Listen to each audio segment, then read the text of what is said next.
Ada yang bertanya begitu sama saya. Ini saya mau ngomong karena banyak orang yang nggak merayakan Natal, ribut masalah Natal. Jadi saya ngomong dulu. Jadi jangan bikin ribut sendiri. Nggak merayakan Natal, ribut. Ngapain ribut?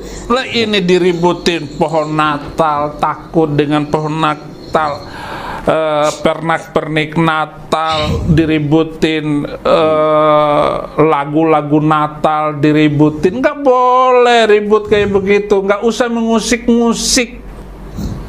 Oh, haram mengucapkan Natal.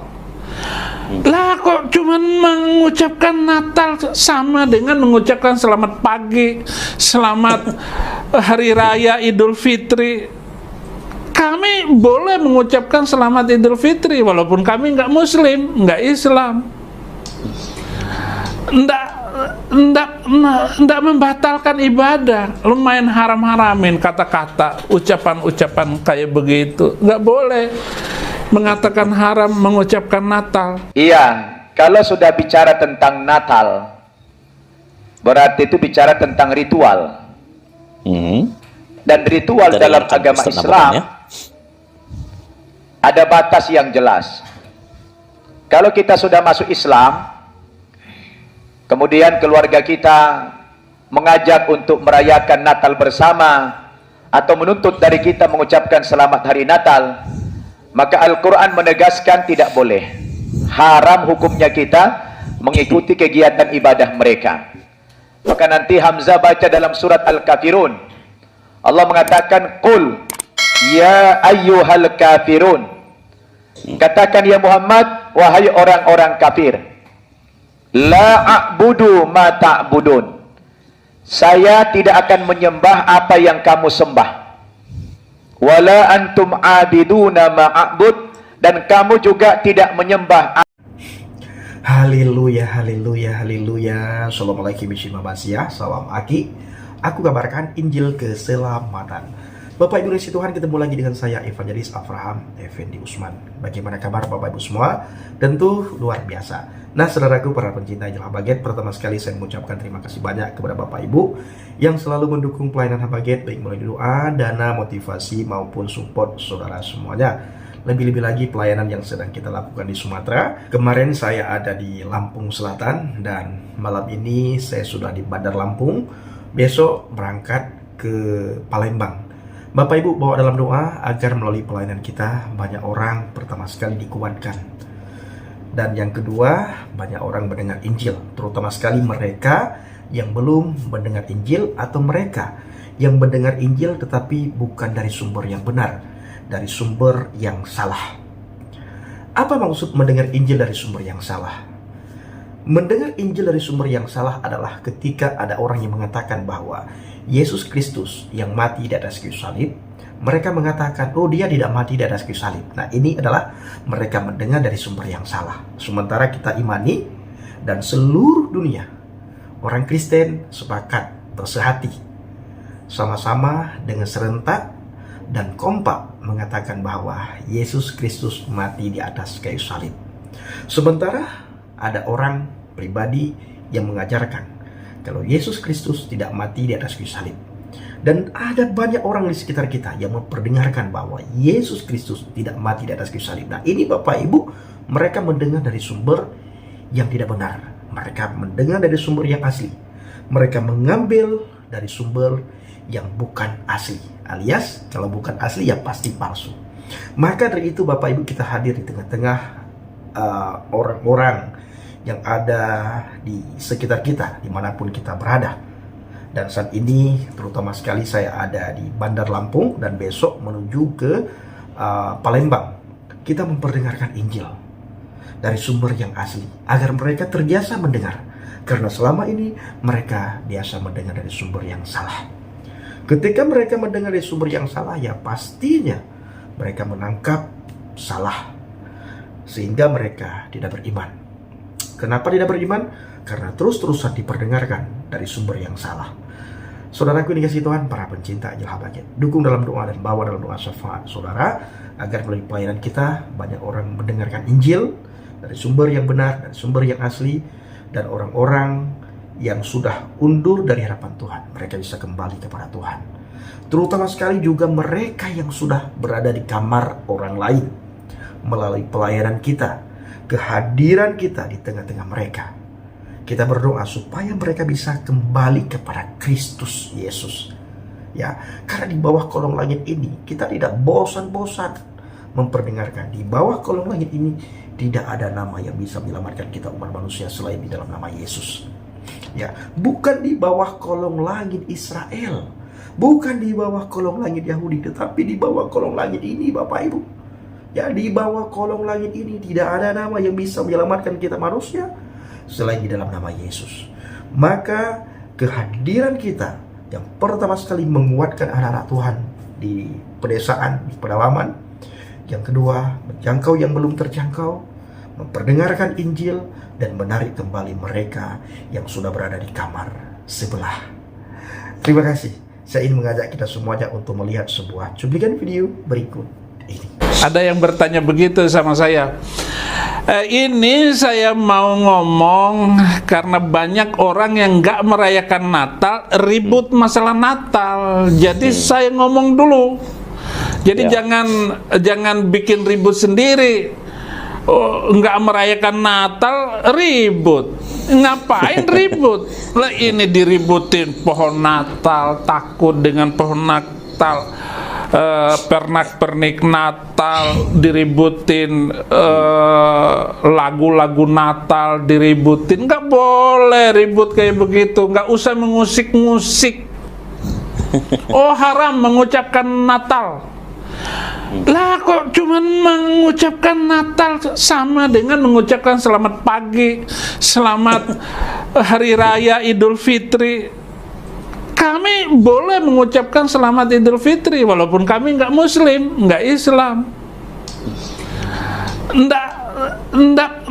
Nggak membatalkan ibadah. Lumayan haram-haramin kata-kata, ucapan-ucapan kayak begitu. Nggak boleh mengatakan haram mengucapkan Natal. Iya, kalau sudah bicara tentang Natal, berarti itu bicara tentang ritual. Dan ritual dalam agama Islam ada batas yang jelas. Kalau kita sudah masuk Islam, kemudian keluarga kita mengajak untuk merayakan Natal bersama atau menuntut dari kita mengucapkan selamat hari Natal, maka Al-Quran menegaskan tidak boleh. Haram hukumnya kita mengikuti kegiatan ibadah mereka. Maka nanti Hamzah baca dalam surat Al-Kafirun, Allah mengatakan, Qul ya ayyuhal kafirun. Katakan ya Muhammad, wahai orang-orang kafir, la a'budu ma ta'budun. Saya tidak akan menyembah apa yang kamu sembah. Wala antum abiduna ma a'bud, dan kamu juga tidak menyembah apa yang aku sembah. Ditakkid, diperkuat, diulangi lagi ayat itu. Wala ana abidum ma abattum, dan saya sekali-kali tidak akan pernah menyembah apa yang kamu sembah. Wala antum abiduna ma a'bud, dan kamu juga tidak menyembah apa yang aku sembah.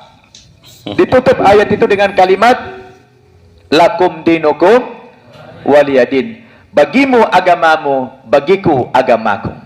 Jadi urusan agama itu ada batas yang tegas, tidak ada kompromi.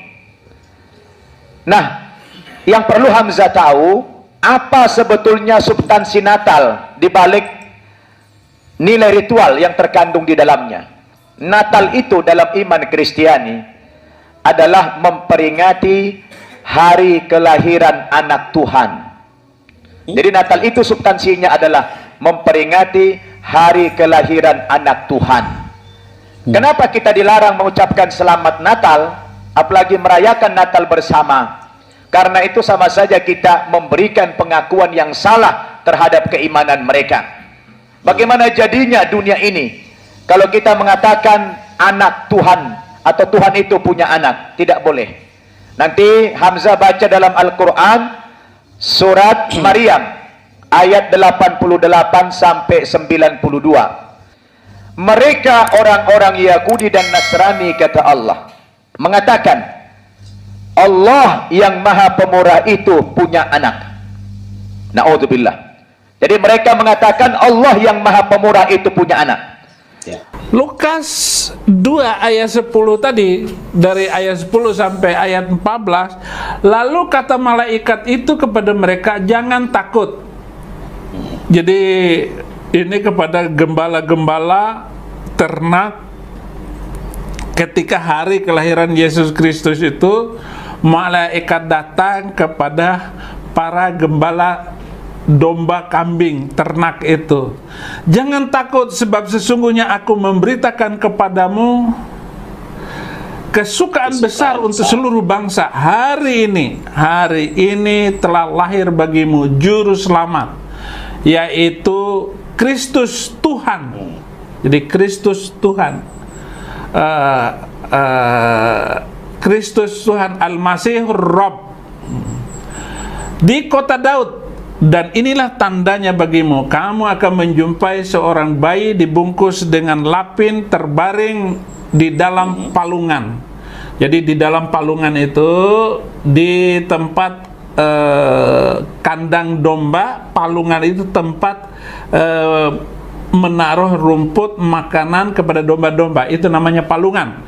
Nah, Yesus Kristus ditaruh di palungan itu, tempat makan untuk domba-domba itu. Dan tiba-tiba tampaklah bersama-sama dengan malaikat itu sejumlah besar bala tentara sorga yang memuji Allah. Katanya, kemuliaan bagi Allah di tempat yang maha tinggi dan damai sejahtera di bumi di antara manusia yang berkenan kepadanya, yang berkenan kepada Allah. Jadi kelahiran Yesus itu sudah diceritakan, tetapi Yesus lahir di kandang domba, di palungan, bukan di bawah pohon korma. Ada yang mengatakan itu membuat sejarah baru, di bawah pohon korma, lalu goyanglah korma itu dan menjatuhkan buah sehingga Maria memakan kurma itu dengan senang hati. Ketika kelahiran Yesus Kristus, Isa Al-Masih itu di bawah pohon korma. Ya terserah. Tetapi yang penting saya harus menjelaskan fakta sejarah bahwa dia lahir di palungan. Jadi kalau kita mengucapkan selamat Natal, akibatnya sama saja kita memberikan pengakuan selamat ya kepada kelahiran anak Tuhan Anda. Apa yang terjadi? Anak Tuhan. Langit protes, bumi mau meletus, mau terbelah, gunung mau meletus karena ucapan mereka itu sangat dahsyat. Berdasarkan dalil ini, maka haram hukumnya seorang muslim yang sudah mengucapkan 2 kalimat syahadat untuk turut merayakan Natal bersama dengan keluarganya, dan juga tidak boleh mengucapkan selamat hari Natal. Oke teman-teman yang dikasih Tuhan, demikianlah cuplikan video yang kita dengarkan ya. Saya mau pesankan kepada kita, Anda mengakui atau tidak, Yesus tetap adalah Tuhan. Kenapa dia harus lahir, datang ke dalam dunia ini? Karena hanya dengan demikianlah dia menjadi korban yang sempurna untuk menebus manusia yang telah berdosa. Karena hanya melalui pengorbanan Yesus di salib, maka orang dapat diselamatkan. Jadi hanya orang yang dipilih, dianugerahkan iman oleh Tuhan, itulah mereka yang akan diselamatkan. Teman-teman yang dikasih Tuhan, kelahiran Yesus Kristus tidak menuntut pengakuan apakah Anda percaya atau tidak, tetapi apakah Anda mau menerima Dia sebagai Tuhan dan Juru Selamatmu, sehingga engkau menjadi bagian dalam kerajaan Allah. Demikian, Tuhan memberkati kita semua.